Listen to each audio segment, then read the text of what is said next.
Marketing AI Radio, your shortcut to building smarter AI-driven marketing organizations. I'm Melissa Reeve, founder of Marketing Frontier AI, and your host for today's episode. Today, we have the pleasure of talking with Guy Powell, who's an expert in leveraging AI to deliver on that promise of data-driven marketing we always talk about. And he's also the host of the Backstory on Marketing AI and the founder of ProRelevant. So I'm so excited, as well as an author. Guy, there's so much that you do. It's hard to fit it all in one sentence here. So Yeah, today we'll be exploring this whole world that Guy covers, which is the world of analytic AI. It's such a pleasure to have you on the show. yeah, thank you, Melissa. Yeah, absolutely. I don't know where the time goes, but it seems like I'm either writing or talking or interviewing, and I don't know how I get my day job done sometimes. I hear you. Yeah. Well, I'm amazed that you do it all. I'd love to hear a little bit about yourself and your journey to AI and marketing. Sure. Well, yeah, so we do right now analytic AI, and we're getting into the generative AI in actually a big way.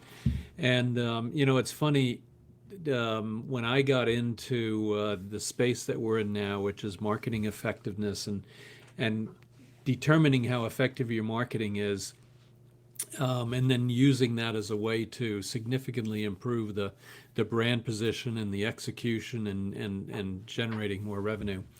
It used to be all statistics. And Mm. so, you would be using, SAS or SPSS, or not SaaS, but Yeah. SAS. And then, that was going on, and we were doing some early stuff in agent-based modeling, which is very close to some of the stuff that you'd in terms of an AI perspective, was really very early AI kind of stuff, and limited to some extent by the power of your laptop, and the laptops got more powerful, and then that started to work pretty well. And then it's only been a couple of years ago now where we got from the statistical part of it to then it was like night over day. We switched from statistics to machine learning, and then all of the machine learning applications that came in, and using whatever it is, GLMnet and random forest, and I don't even know what they all are anymore, and and R and Python were the big things in machine learning. And so it really opened up a lot more capability from what you'd otherwise be able to do in marketing and marketing analytics. And then, now, just what, last year, I guess it was, generative AI exploded onto the marketplace. And now we're all trying to find, interesting applications. And I think we're getting close to being able to use that on the marketing insight side, as well as the machine learning on the marketing effectiveness side of things. So I feel like as I'm hearing you describe this, it feels like you are in this PhD land of marketing analytics. And I'm curious how your customers have been able to come along the ride with you. Do you feel like you're ahead of your customers and you're really teaching them some tips and tricks? Tell me a little bit about that. Yeah, sure. So definitely teaching them what it means to be, what marketing effectiveness is and marketing ROI, and how to use that to drive your brand. And it's not like they're not intelligent. The marketers that we deal with larger brands, they're sharp. They really get it. But what seems to have happened, though, is that they really don't care what's under the hood as it relates to the analytics. So Hmm. they really don't care. They just give me the answers. Now, every once in a while, we'll get a question like, well, what were the error statistics, and stuff like that. But most of the time, they don't even care anymore. Just what are the answers? And I don't think that was the case maybe 10 years ago. They always wanted to know, kind of that side of things. Now, I will admit, the stuff that we're doing, is not necessarily pioneered by us, but certainly, we were on, the leading edge, I think, of it. One of my partners, he's a full professor and data scientist in India at the Indian Management IIMB at Indian Institute of Management in Bangalore. Mm. And he's the guy that's teaching the PhD students what goes into the algorithms and how to then make sure that they're doing what they're supposed to be doing. And so he's kind of the one that's helping the inventors of new algorithms to bring them further. And he's super sharp. You can't. I mean, he's got so much intelligence coming out of him. It's hard to hold him back. So Yeah, I mean, it sounds very familiar to me, and I actually relate to your comment about marketers want to see the output, and they don't necessarily want to look under the hood. I get so easily overwhelmed with a lot of the math part of things. That's not my strength. And if there was somebody like you who was able to deliver the on the promise of analytic AI without me having to go through some of those steep learning curves, bring it on. Um, so you mentioned marketing effectiveness, and I feel like that's a term that has specific meaning for you. So I'd like you to share what that means, and then maybe talk a little bit about how you use analytic AI to improve marketing effectiveness. yeah, absolutely. Thank you.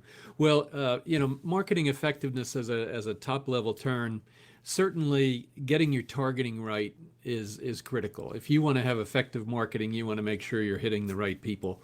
The second piece is getting your content right. When I look at, something like the incredible creative of the Aflac duck, Hmm. that one commercial, that one creative, really and truly was a hockey stick for that company. Before they were called the American Family Life Assurance Corporation, and then Aflac, and and just put them on the map. I mean, that first commercial with that, and then they've now incorporated it into their logo. So we actually worked for them for a couple of years, and so once you get past kind of the targeting and then the creative, then it gets into the execution. And are you getting all you need to about out of your TV and out of the halo between TV and search, or halo between your TV and digital, or whatever all of the different things are. And so the world has gotten a lot more complex because of that from a measurement perspective, but it also became more important because now you really can make the wrong decisions if you're not measuring things properly and then doing the analytics right. And we've found with so many companies, they're way over when they're, if they're going from like an attribution based approach to a modeling approach, which is kind of what we sell. You'll find that they're making a ton of big mistakes, and it's really costing them, for the clients that we deal with, hundreds of millions of dollars in revenue. So, getting that stuff right is pretty important. Yeah, I once worked with a company that had a $7 billion marketing budget. So these mistakes can be quite costly.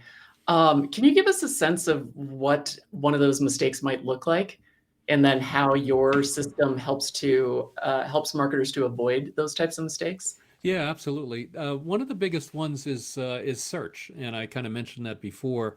Um, People think about paid search. All right, so I'm paying to be a sponsored link at the top of the search results in Google. So you have the sponsored link, and then you have the organic search at the bottom. And nowadays, even it gets worse for Google. You have then the AI kind of answer to your question even above that. And the challenge with search is that different from a TV ad, or different from a paid display ad, or different from a paid social ad, is that paid search is a response. So I see an ad on TV, or I see an ad in paid digital, and then I click on, or I type in the brand that I'm talking about. So I type in Mhm. Aflac, or I type in Aflac.com, or I type in, whatever the supplemental insurance is. And then I click on either the link at the top or the link at the bottom. That sponsored link in paid search is truly secondary to what instigated that click. Mhm. And a lot of companies don't see it that way. They think that the paid search actually instigated the click and that journey then to the website, when it absolutely didn't. And Mhm. we've been helping companies to do that better in a big way, and that has cost and does cost them quite a bit of money. Sure, and that's what you were talking about. They're using this attribution modeling Yep. that says search was probably the quote unquote start of the journey where it may or may not have been. Exactly. And that is exactly right. Yeah, so I'd love to chat with you about what I'm going to label convergence. So when I started my career way back when, I've got gray hair for the listeners who can't see me. Um, that was a buzzword. I remember working at Motorola, and they were talking about this thing called convergence, and it was the notion that your camera would be on your phone, and your phone would do all these things, and it was going to converge. And I thought to myself, I don't need my camera on my phone. What are they talking about? And of course, now that's something we can't live without. And I'm starting to see the seeds of convergence happening in advertising. And let me give you a couple of examples of it, and then maybe you could comment on how you see analytic AI playing into this. So a couple of the use cases that come to mind is now when I'm watching Amazon Prime and they're introducing the commercials, those commercials have the QR codes embedded in them. So if it's a pet food, I can buy that dog food right off the QR code. So that skips that step you were talking about going to the search engine. The second thing that's happening is Perplexity with its AI shopping engine, where I can just take a picture of something. And I did this the other day. I was like, I'm looking for a dress like this and show me what the options are. It showed me what the options were. I could have a little chat and then I could buy it straight off the Perplexity AI app. So to me, that's how I see these channels starting to converge. What's your opinion, and then how do you see analytics and marketing changing to adapt to it? Yeah, absolutely. Well, and what's happening, I think, is the bottom of the funnel and maybe the middle of the funnel are kind of getting smushed together because, instead of having to do a lengthy kind of a search, I know I want this dress that looks like this, and so once you find it, click, and you buy. Whereas potentially before I want a dark blue dress Mhm, with a bow on it and blah blah blah, and then you'd search and then you'd see a sponsored link from Amazon and a sponsored link from I don't know, Macy's and Target and whatever the other mhm, brands were, and then you'd go through each one of those and try and find your dark blue dress. Well, all of a sudden, that bottom of the funnel is being smushed together. What I think though is possibly also is now the top of the funnel is still there. So I still mm, need to advertise that hey, I'm a good brand and I give good service and I have fast delivery times. And then when you're looking for a blue dress, remember me kind of thing, and then mhm, go to Amazon or go to Perplexity and type in I'm looking for a blue dress or a picture of it, and then get down to the bottom. So what's happening then is that the bottom of the funnel is getting smushed together, but the top of the funnel and the brand is still just as important as it was because I still want to buy from like I said, a reputable retailer when I actually make that purchase. mhm. So I feel like some of what you're describing, and we've already elaborated on this, is very PhD level, and absolutely these companies with big budgets are right there.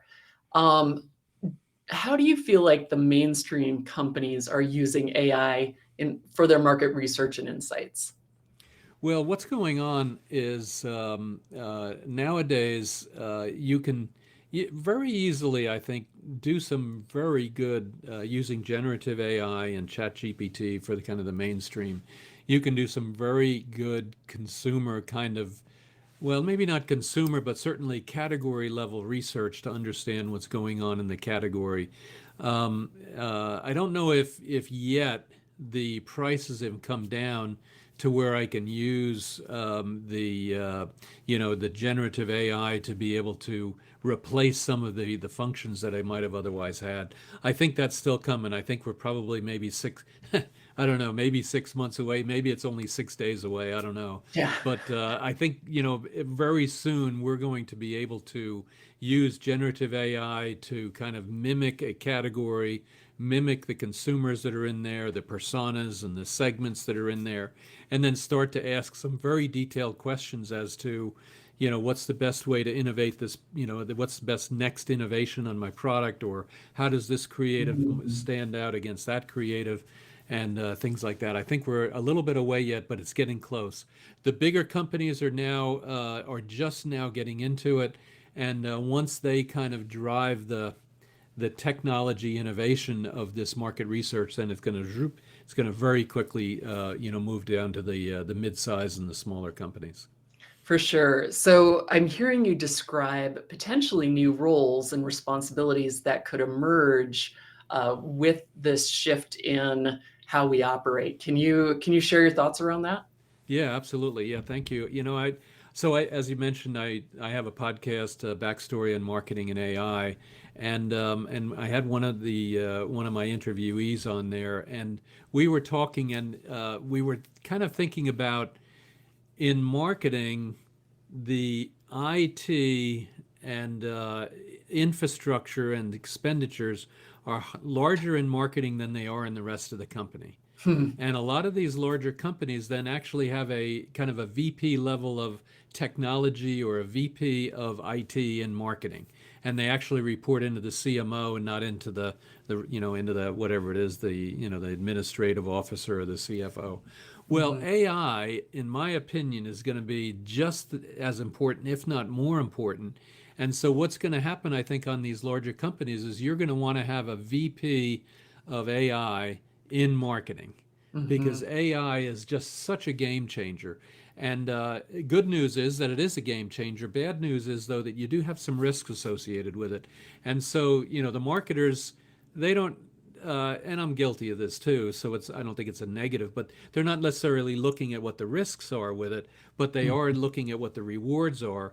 And so you need somebody to kind of bridge that gap, that reports to marketing, is willing to take on some risk to be able to define that risk so that they can still provide, cutting edge capabilities for the marketers, but nevertheless maintain the governance and the cyber risk and the other legal risk standards that you might have on the back end. And that's where I Mhm. think there's a whole new position coming out in AI, use of generative AI, especially, in marketing, with being a VP of marketing AI.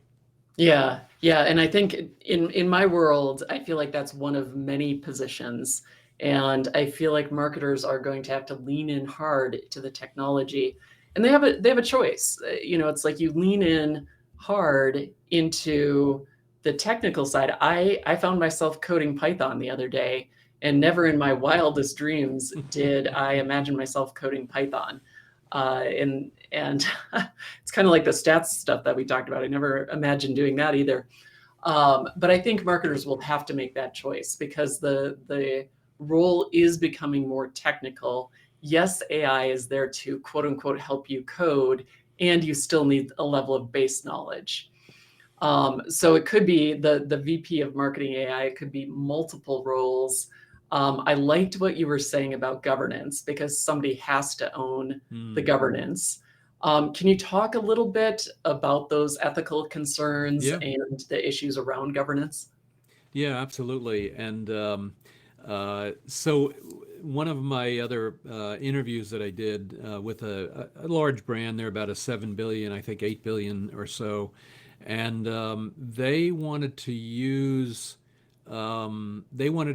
AI generated images in their creative. So, Mm, they had a lot of print or a lot of even, static displays and static display ads and what have you. And then they wanted to use, Chat GPT or whatever it is to generate an image and then, directly use that. Well, what they realized was that that image is based on one or more other images. And what's happening then is those other images that are behind here deserve to get some kind of a license or a royalty fee out of it. And so when those images are taken off the web, which is what generative AI is doing, it's just taking it from anybody.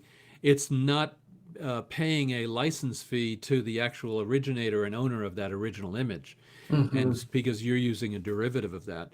So what's happening now is people like Getty Images and Shutterstock are now taking their enormous library of images, and they're now making sure that when you use AI within Getty Images, that you are paying the rights holder the royalties that they deserve, so that when you use that AI generated image, you now have the full rights to that. So that's one of the challenges. In a similar way, one of the other things I think is, if you're in ChatGPT, let's say, who owns the prompt? If I go into Mm, Google search, who owns those words that I put in there? Right mhm, now, Google owns it when you do a search. If I go to ChatGPT, the online version, not the enterprise version, then mhm. ChatGPT owns that. So I technically, if I want to make sure that I own that stuff, I have to have that in my own little world, and I have to make sure that I properly own that. So Mhm. that's one of the second big areas that governance and the legal side of things have to come into play. I think there's one more as well, and that's where uh, there's some cyber risk things going on. Mhm. There's so much within that AI that we don't know what's going on. So you don't know what is behind there in terms of some kind of a cyber risk or what have you coming in and taking over in your laptop or whatever it is. So there's some challenges there. There's a couple of other ones that we could talk about, but those I think are the top three issues that bigger brands have, at least when they use ChatGPT or the generative AI, that they need to really worry about. Yeah, we are in the Wild West, and that VP of AI has a lot to think about, not only from that governance standpoint, the technology standpoint, the data standpoint, data privacy, protecting the data. There's so much that is coming into play. It reminds me of those early days of the internet again. Not so much when the browsers were coming out, but I'm thinking of Napster and how that just upended the music industry, royalties, streaming. And of course, that took a while for that to get adjudicated and for the licensing to get worked out. I've attended a session or two with lawyers saying the same thing is happening. It's the slow wheels of justice, but what will happen in the interim is some licensing deals will get struck, and the big companies who want to take advantage of the AI but know that they need to protect themselves Mm. legally, they'll figure out ways, just like you were talking about, to get their licensing house in order. So I love that you shared that.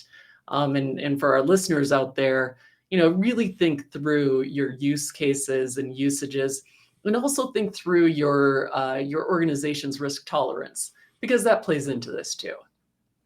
Yeah, absolutely. And I was one of the things that I was thinking about in terms of risk tolerance.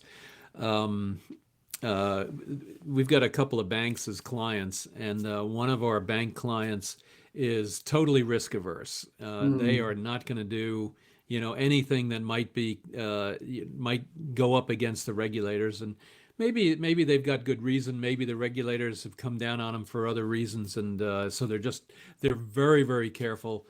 And as of 6 months ago or so, they actually wouldn't even allow their marketers to use any chat GPT in any of their marketing.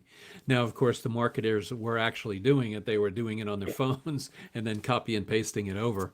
But so that's the one side. The other side, though, is if I'm willing to take the risk against the regulators, I have a competitive advantage as a bank against a Mhm. bank to use that AI and take the risk and develop my content because it's going to be faster, it's going to be cheaper, and it's going to be better potentially. And so all of a sudden, the in this regulated industry, at least, you have one bank that's not willing to take the risk. They're going to fall behind, or it's going to Mhm. be very hard for them to keep up, versus the one that is willing to take the risk and then and potentially grow faster and win over in their case more assets. Yeah, that's exactly it, right? Like we've seen this before with digital disruption. Now we're going to have AI disruption, and the competition is what moves companies along. So we've talked about high risk tolerance, low risk tolerance. Let's talk too about the size of the company and some of the advantages that big companies and brands have over these smaller companies and brands. Yeah, it's funny. I was talking to a company. They've got 50 or 60 brands. They've got about 15 are really the big ones, and then they have another 20 or 30 that are smaller brands, but not necessarily small in their categories. They could be large in their category. It's just that the Mhm. category is smaller. So here they have these 15 brands, and within those 15 brands, they have competitors that are from smaller companies or single brand companies. And so when you think about that, what they're now doing is they are definitely at the cutting edge of AI, generative AI in market research. Mhm. And what they're doing is for their biggest brands, what they're doing is they're doing some very, very leading edge AI based market research. And they're developing frameworks and methodologies for those bigger brands. And then once they get them developed, they're going to be able to roll those out across all of their smaller brands. So here Mhm. they've invested in and taken the risk. They've been able to pay for it with the larger brands, and then be able to roll it out across all these other ones that in a normal environment they wouldn't be able to afford. And so Mhm. that the smaller companies that are competing against all these other brands, they're not going to be able to afford it or not going to be willing to take that risk.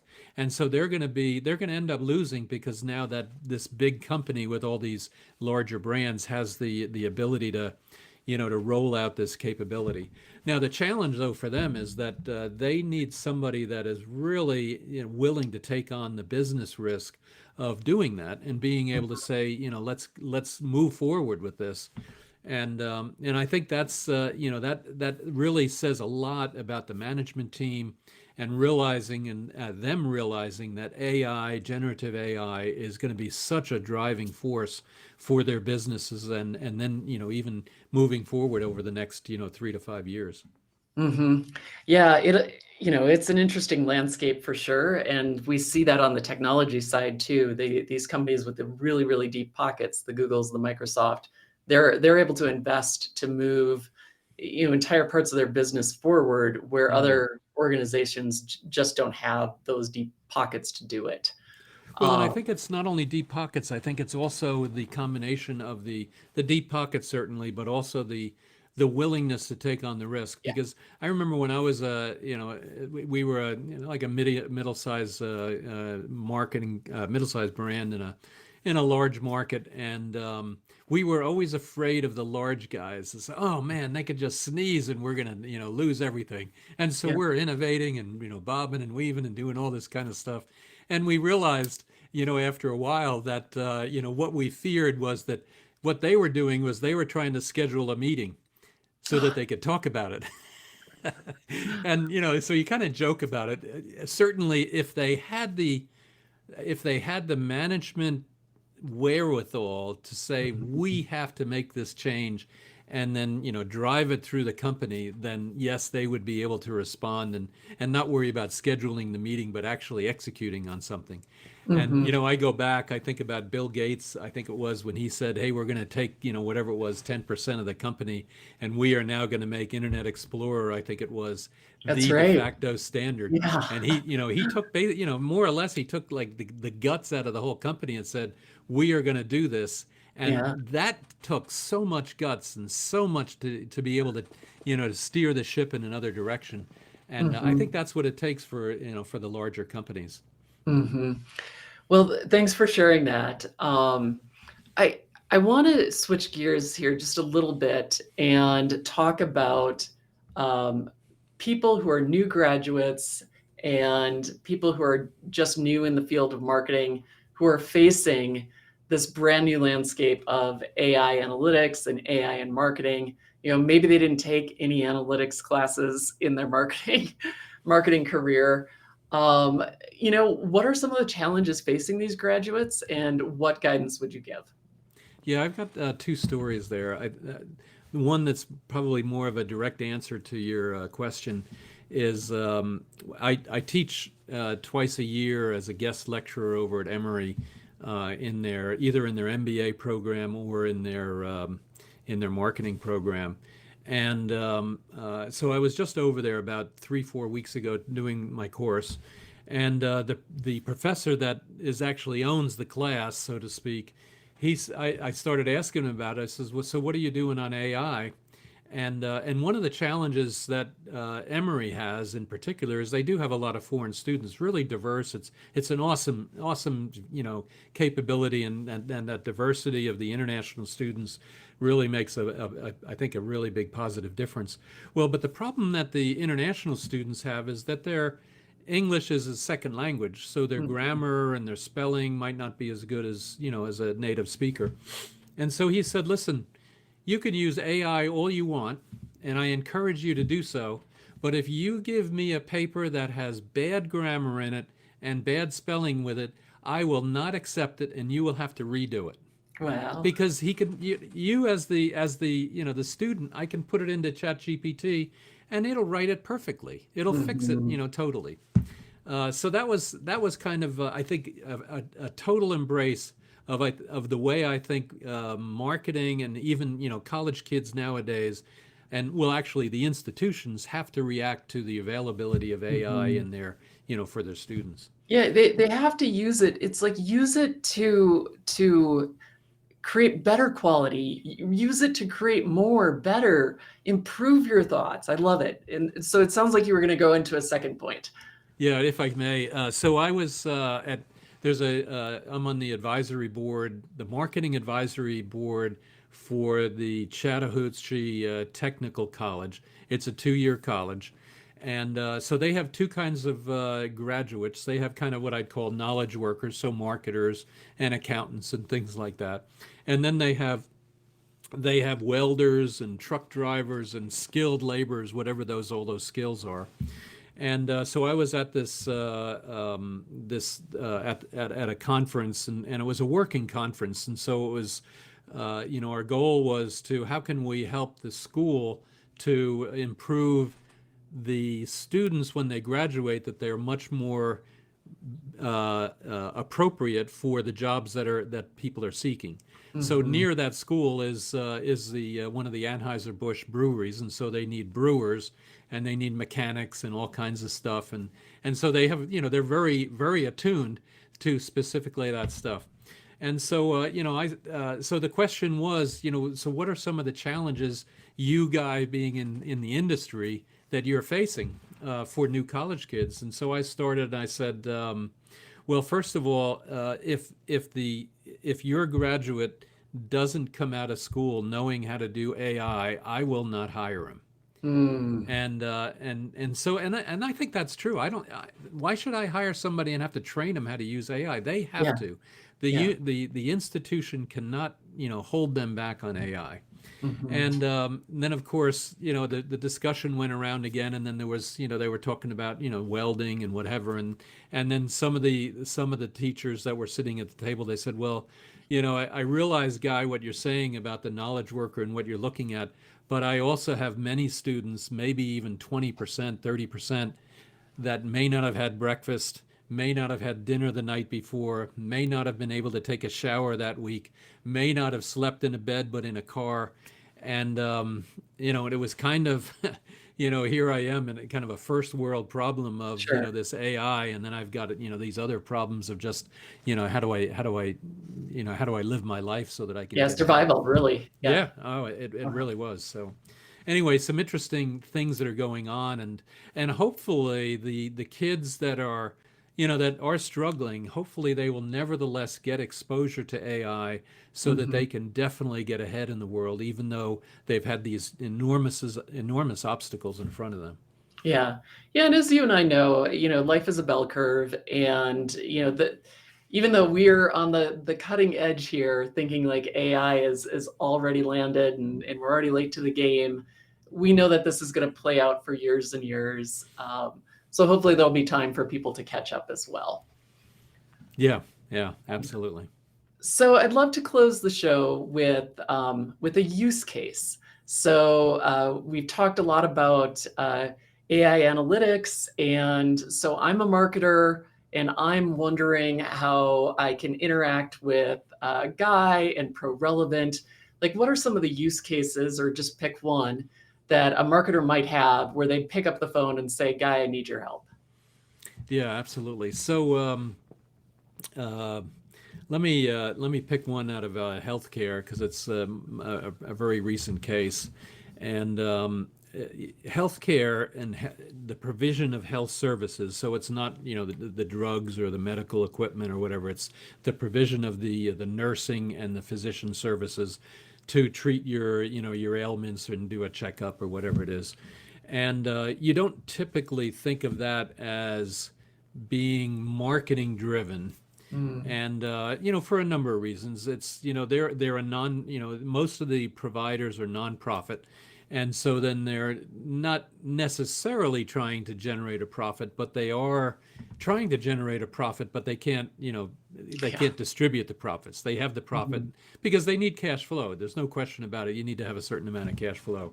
And so this friend of mine, they were looking at really now trying to gain market share. And, Mhm. uh, and it has to be in a balanced way. So you have to take some, indigent with Medicaid. You've got to take a certain amount in Medicare, and then you have to take the insured. And as you can imagine, the insureds are the high profit ones. But so what your marketing still has to be done in a broad brush. You can't just target the insured. You have to you have to basically go after everybody. Mhm.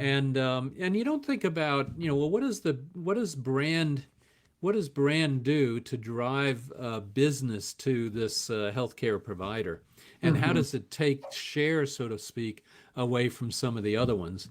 And so we've done the analytics on it. We helped them to do that, and clearly there's a very big dividing line between the bottom of the funnel and what drives sales, so to speak, or appointments today, and what then drives the brand. So that if I did want to do a switch from my current provider over to this one, that it would be smooth.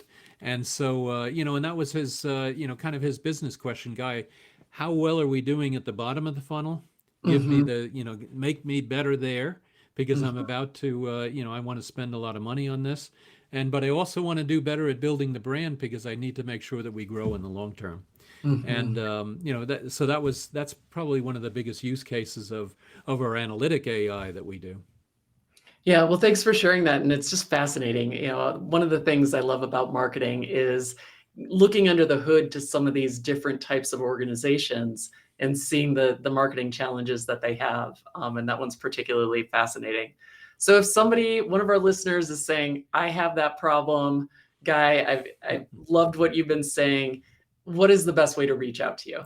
Yeah, absolutely. Well, I'm definitely on LinkedIn, so you can look for me on Guy Powell.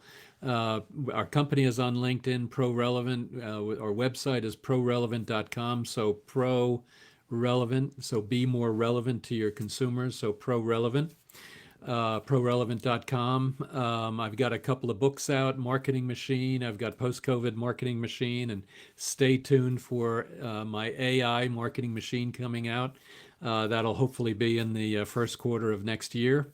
And if you want to reach me by email, it's gpowell@prorelevant.com, gpowell@prorelevant.com. Thanks so much for sharing that. And I've really enjoyed our conversation today, your insights and sharing your world of AI analytics with us. Oh, thank you, Melissa, for having me. I really appreciate it. It's always fun to talk about stuff that's near and dear to your heart. So thank you. Great.